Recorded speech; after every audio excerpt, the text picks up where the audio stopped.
Mohon dijelaskan arti telanjang. Apa makna sebenarnya?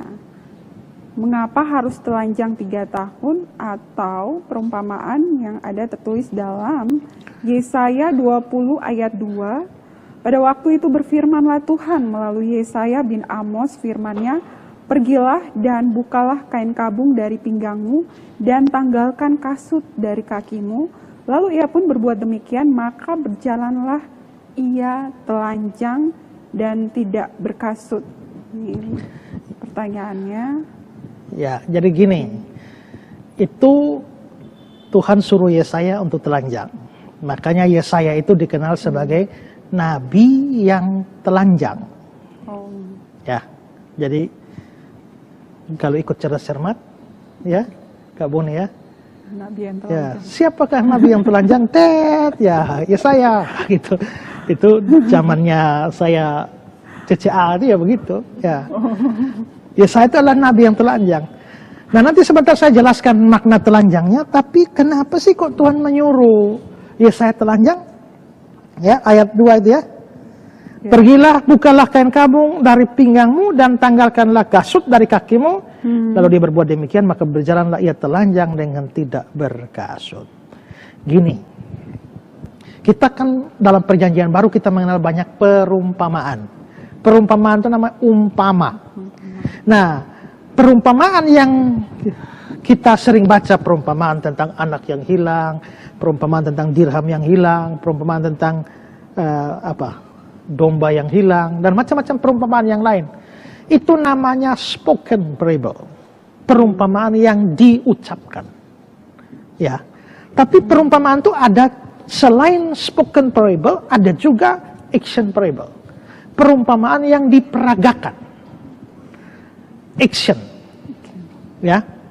Nah, perumpamaan yang diperagakan ini muncul di dalam Alkitab. Satu kali muncul di dalam perjanjian baru. Tuhan Yesus jalan-jalan, lihat pohon ara, lalu dia lapar, dia ingin makan. Begitu dia lihat pohon ara, cari buahnya ternyata tidak ada buah, hanya daun-daun saja. Lalu Yesus marah dan dia kutuk pohon ara itu, ya. Dia kutuk pohon ara itu. Nah, coba saudara pikir, kalau itu dipahami secara harfiah, apakah Yesus ini tidak pikir ya? Namanya tidak musim pohon ara.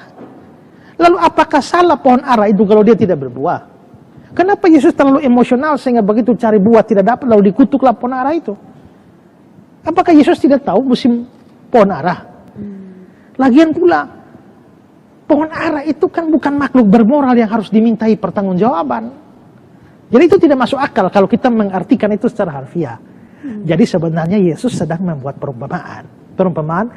Perumpamaan bukan diucapkan, tapi perumpamaan yang diperagakan. Jadi pohon ara itu seolah-olah adalah Israel, yang hidup agamanya luar biasa, penuh dengan daun-daun, tapi ternyata tidak berbuah. Hidupnya tidak sejalan dengan hidup keagamaannya itu. Semua ritual keagamaan, model seperti ini yang banyak daunnya, tapi tidak ada buat, kutuk saja. Nah, itu perumpamaan yang diperagakan. Hosea, Tuhan suruh dia pergi kawini perempuan sundal. Setelah kawini perempuan sundal, perempuannya tuh pergi lagi bersundal. Hosea disuruh ambil lagi. Itu perumpamaan yang diperagakan. Itu untuk menggambarkan bahwa Tuhan itu seperti Hosea. Israel itu seperti perempuan sundal itu yang diambil dari lumpur dosa, dikasihi, disayangi. Tapi pergi melacur lagi, perlu bersundal lagi. Itu model kayak Israel yang sudah diangkat, ternyata pergi menyembah berhala lagi. Tapi Tuhan sayang, Tuhan baik, sehingga masih ambil lagi. Itu namanya Hosea dipakai untuk membuat sebuah hidup. Hosea adalah sebuah perumpamaan yang diperagakan. Terhadap Yunus pun Tuhan pernah buat perumpamaan seperti itu. Ya, kita ingat Yunus yang ngamuk-ngamuk karena Tuhan tidak jadi hukum Niniwe. Ya, lalu apa? Di dalam Yunus pasal 4 itu, atas penentuan Tuhan tumbuhlah sebatang pohon jarak melampaui kepala Yunus untuk menaunginya agar ia terhibur. Dan pada kekesalan hatinya Yunus sangat bersuka cita karena pohon jarak itu. Tapi keesokan harinya ketika fajar menyingsing, atas penentuan Allah datanglah seekor ulat dan menggerek pohon jarak itu sehingga layu. Segera sesudah matahari terbit, maka atas penentuan Allah bertiuplah angin timur panas terik sehingga sinar matahari menyakiti kepala Yunus. Nah, Yunus lalu marah. Begitu Yunus marah, lalu Tuhan masuk dengan intinya, kamu sayang kepada pohon jarak yang tidak kau tanam, yang tumbuh hari ini lalu layu. Tidakkah Tuhan sayang kepada orang-orang Niniwe, ya, yang begitu banyak itu? Nah, Tuhan melakukan dengan pohon jarak, Tuhan melakukan acceptable. Nah, hal yang sama terjadi dengan Yesaya. Disuruh telanjang selama 3 tahun. Apa tujuannya? Tujuannya muncul di dalam ayat 3. Berfirmanlah Tuhan, seperti hambaku Yesaya berjalan telanjang dan tidak berkasut 3 tahun lamanya sebagai tanda dan alamat terhadap Mesir dan terhadap Ethiopia. Demikianlah Raja Asyur akan menggiring orang Mesir sebagai tawanan dan orang Ethiopia sebagai buangan. Tua dan muda telanjang dan tidak berkasut, dengan pantatnya kelihatan suatu penghinaan bagi Mesir. Berarti Tuhan mau menyatakan hukuman bagi Mesir dan Ethiopia. Tapi sebelum hukuman itu dilaksanakan, dia menggunakan perumpamaan melalui ketelanjangannya Yesaya. Itu berarti tindakan Yesaya itu adalah perumpamaan yang diperagakan. Sekarang pertanyaan kita adalah, apakah Yesaya telanjang bulat? Ya, tanpa pakaian sama sekali? Tidak. Rasanya tidak masuk di akal kalau Tuhan menyuruh hambanya, nabinya telanjang bulat selama 3 tahun. Ya, kita harus memahami dulu makna telanjang di dalam budaya sana.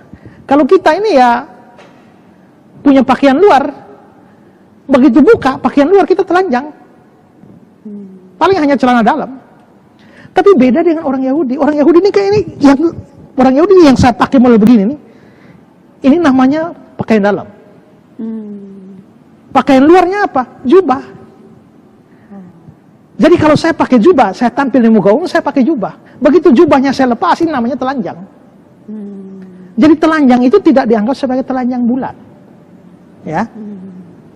Karena itulah maka nanti di ayat 2 bilang, pergilah dan bukalah kain kabung dari pinggangmu dan tanggalkanlah kasut dari kakimu. Tuhan menyuruh buka kain kabung, bukan suruh buka semua pakaian. Ya. Lalu juga kita bisa melihat pakaian dalam dari orang Israel pada zaman itu, ya itu berbeda. Itu kita bisa lihat di dalam ayat-ayat seperti 2 Samuel 6 ayat 14 ya. Dan Daud menari-nari di hadapan Tuhan dengan sekuat tenaga. Dia berbaju efod dan kain lenan. Jadi rupanya setelah Daud menanggalkan jubahnya, ternyata dia cuma pakai baju dalam, baju efod dan kain lenan. Setelah dia menari-nari dengan baju efod dan kain lenan, istrinya bilang apa?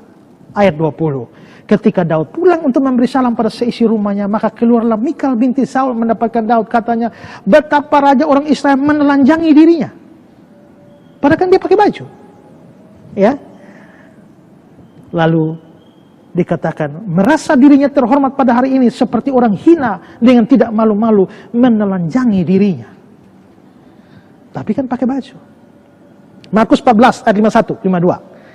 Ada seorang muda yang pada waktu itu hanya memakai sehelai kain lenan menutup badannya. Jadi dia pakai kain. Mengikuti dia. Mereka hendak menangkapnya. Tapi dia melepaskan kainnya dan lari dengan telanjang. Itu bukan telanjang bulat. Dia hanya melepaskan kainnya lalu lari. Jadi telanjang pada masa itu tidak boleh dianggap sebagai benar-benar telanjang tanpa sehelai kain pun seperti yang kita pahami. Jadi dengan kata lain bahwa dia telanjang, Yesaya telanjang, maksudnya dia tidak memakai pakaian jubah kenabiannya dan tanpa kasut. Dia menggunakan itu saja selama 3 tahun sebagai sebuah perumpamaan untuk menggambarkan hukuman Tuhan, ketelanjangan yang akan Tuhan berikan kepada Mesir dan kepada Ethiopia. Ya.